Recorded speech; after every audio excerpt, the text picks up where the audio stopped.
One disease, many experiences. As a fingerprint is unique to each individual, so too is the memory of the polio experience. From a low-grade fever to major paralysis, symptoms varied widely for each patient.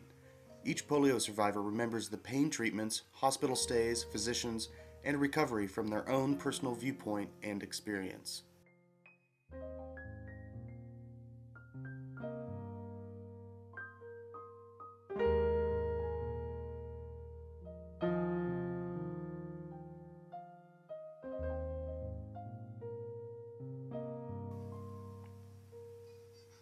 The iron lung was once the symbol of polio. Although the history of artificial respiration began long ago, the iron lung came about as a direct result of the polio epidemics of the early 1900s. The Dinker iron lung saw its first use in Boston in 1928. By 1931, the Emerson iron lung became the favorite of the medical establishment.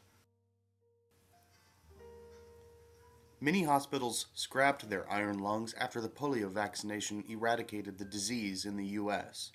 Few hospitals today have one, even though very rare diseases may create a need for them.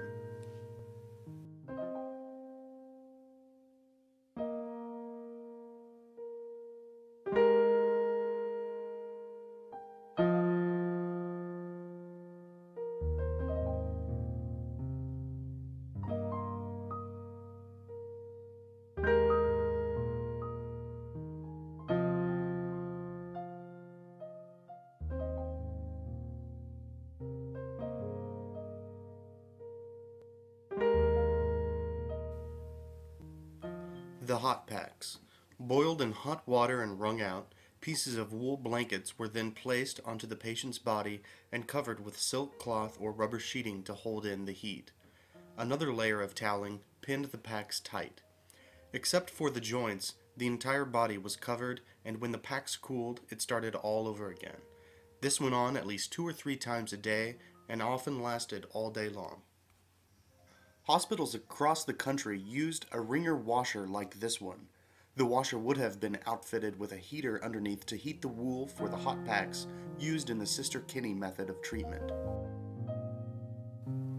Both St. Elizabeth and Grace Hospital had a school for nurses in the 1940s and 50s. Grace Hospital student Eugenia Gevedon wore this student uniform from Grace in the late 1940s. The hat belonged to Eunice Moody, who wore it in the early 1940s. Although polio excelled at crippling, it also inspired many young men and women to pursue careers in medicine. Many nurses, physical therapists, and physicians emerged after having had childhood experiences with the debilitating disease. The caring medical professionals of the time also served as additional inspirations and role models.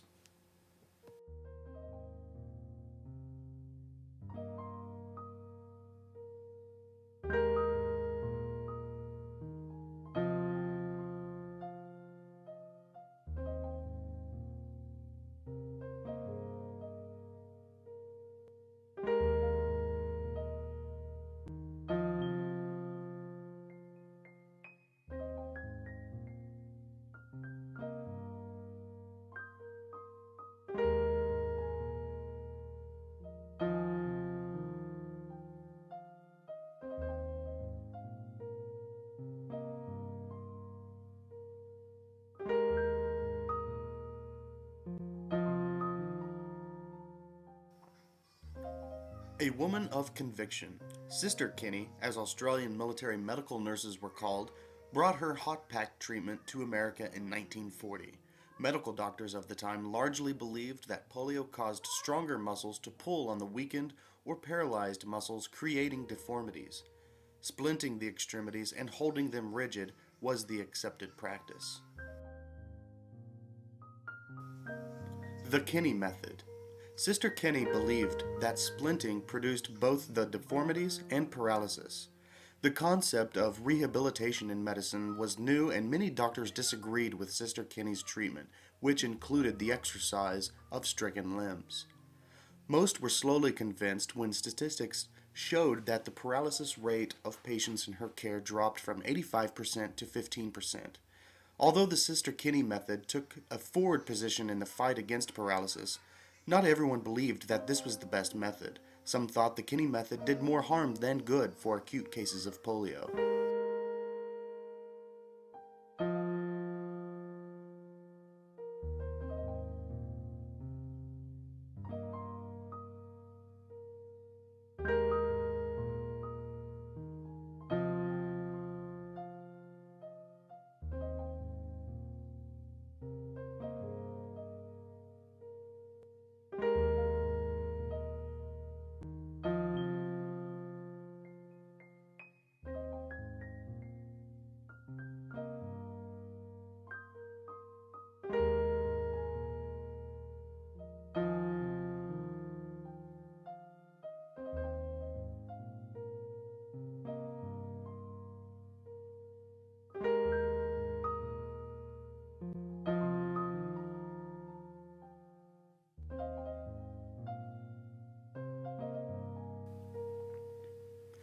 Education must go on.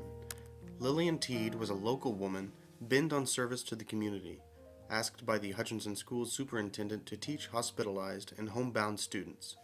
Mrs. Teed first turned down the job because she felt that she lacked the credentials needed. When she finally agreed to take the position, she and her car became a mobile classroom complete with encyclopedias, a globe, and a dictionary. Mrs. Teed continued to educate the hospitalized and homebound children of Reno County until she retired in 1965. Quote, "The volunteer service you perform is the rent you pay for the space you occupy on this earth." Lillian Teed. Tony Vecchiarelli was the premier physical therapist in Hutchinson during some of the worst years of polio. During those years, patients from Grace Hospital would be sent to St. Elizabeth's Hospital for their physical therapy once a day.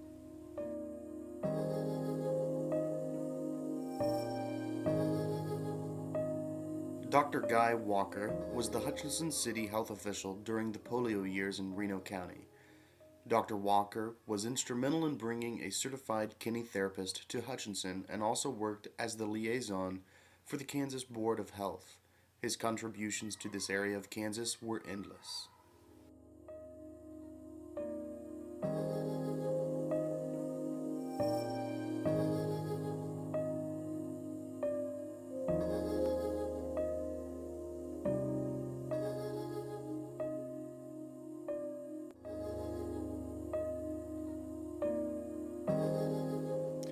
Dr. John Jarratt was a victim of polio in 1918 when he was only 19 months old.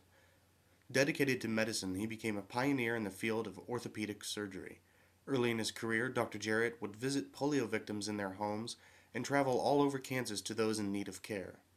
Dr. Jarratt even visited the Middle East to help with polio patients and others with orthopedic needs. In his later years, Dr. Jarratt continued to work with polio patients suffering from a late-onset symptom of the disease, post-polio syndrome. This caused fatigue and sometimes brought on new forms of paralysis. Doctors unfamiliar with the polio life cycle sometimes diagnosed these patients with amyotrophic lateral sclerosis or Lou Gehrig's disease.